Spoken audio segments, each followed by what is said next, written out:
Bom, dando sequência aí, pessoal, então, com relação ao que nós estávamos vendo na última aula, nós tínhamos já estudado, né, os processos de transferência de calor, né, envolvendo aí condução e convecção, tá? Então, a convecção aí, provando mais uma vez que a massa de ar quente tende a subir, né, e a massa de ar frio sempre tende a descer, né?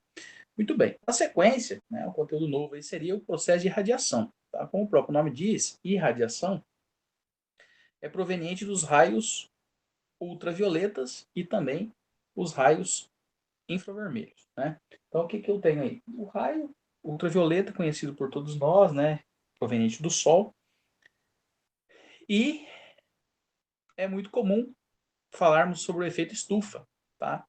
E também a sua utilização em garrafas térmicas e entre outros. Então, por exemplo, aí é muito comum também no dia a dia, a gente, lembrando que esses exercícios nós vamos fazer depois de sala, tá? O vídeo principal traz aqui, na foto principal, traz um pedaço de carne, né? Feito no papel alumínio. Então é muito comum aí, nós vimos aí em culinária o uso do papel alumínio, né? Como o próprio nome diz, o papel alumínio possui dois lados, né? Proveniente de um metálico, superfície metálica, onde ele tem um lado fosco, né? E tem um lado brilhoso. Tem muita gente que utiliza de forma errada esse papel alumínio, tem pessoas que utilizam a parte brilhosa para o lado de fora, tá?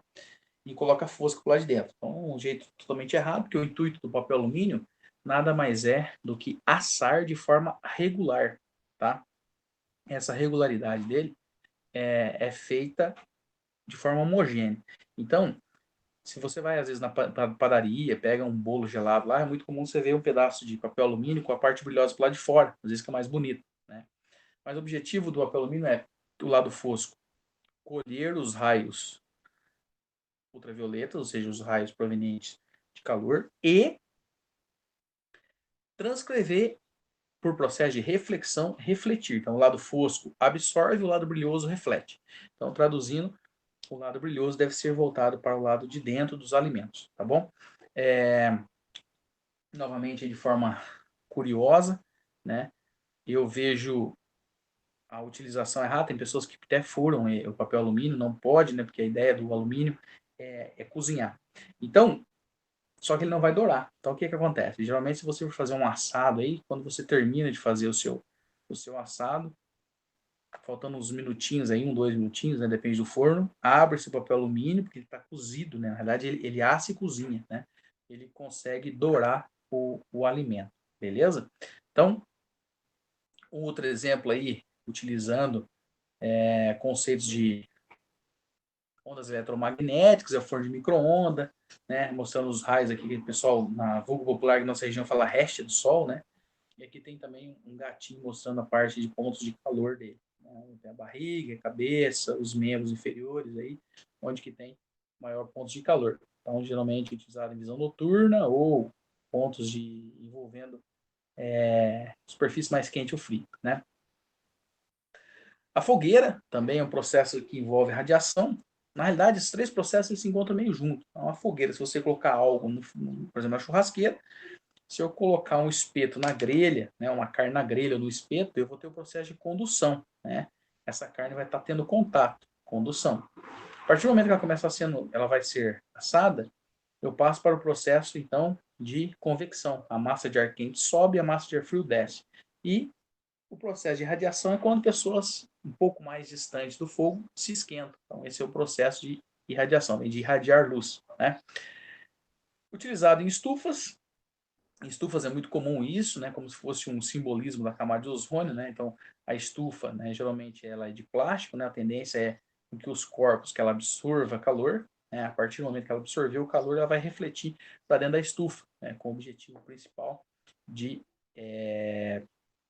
acelerar o processo de fotossíntese. Então, os raios ultravioletas eles são absorvidos para dentro da estufa e, como o plástico dificulta a passagem de dentro para fora, vai ficar um lugar bem quente, acelerando o processo de fotossíntese e, consequentemente, acelerando também a produção dos alimentos aí, ou do vegetal que seja. A garrafa alumínio, a garrafa térmica, né, o conceito de alumínio dela dentro dela aqui, é bem interessante que envolve os três processos, né? Condução, convecção e radiação, né? Como que eu posso demonstrar isso para vocês? Então, a garrafa térmica ela é composta aí por uma base de plástico, né? Possui uma base de plástico.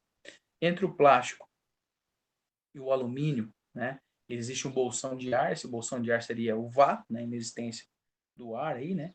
E geralmente, se você olhar dentro da sua garrafa térmica, ela vai ser de um material cromado, né?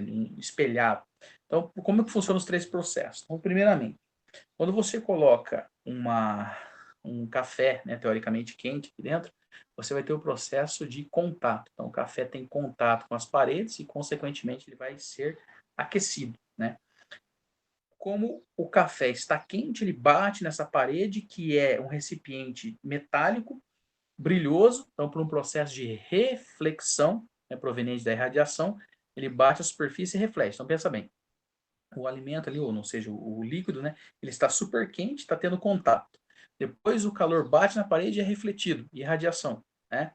E a corrente de convecção é porque a massa de ar, a densidade menor, sobe, né? E o frio desce, ou seja, como está tudo quente, ele se mantém dentro de uma cúpula ali pressurizada.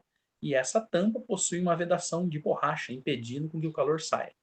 Se essa vedação não estiver bacana ou se não estiver bem atarrachado, o que, que acontece? A tendência é manter o equilíbrio dos corpos, ou seja, equilíbrio de temperatura.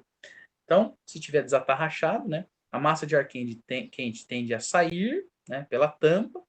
Por quê? Porque a massa de ar quente sobe, né, e possibilitando a entrada da massa de ar fria, tentando ter um equilíbrio térmico para resfriar o alimento, né, ou o líquido que esteja lá dentro. Então, por isso que é muito interessante a gente ver isso. A garrafa térmica utiliza o processo de contato, irradiação, condução, irradiação e convecção. Beleza? Nas próximas aulas aí nós vamos fazer os exercícios, né? Juntos com vocês aí em sala. Mas no momento era isso aí, forma de revisãozinha da última aula, no primeiro vídeo e agora no segundo vídeo de radiação. Valeu? Conversamos nas próximas aulas aí. Valeu, forte abraço aí, muito obrigado. Por favor, tente ler e resolver as atividades que possível.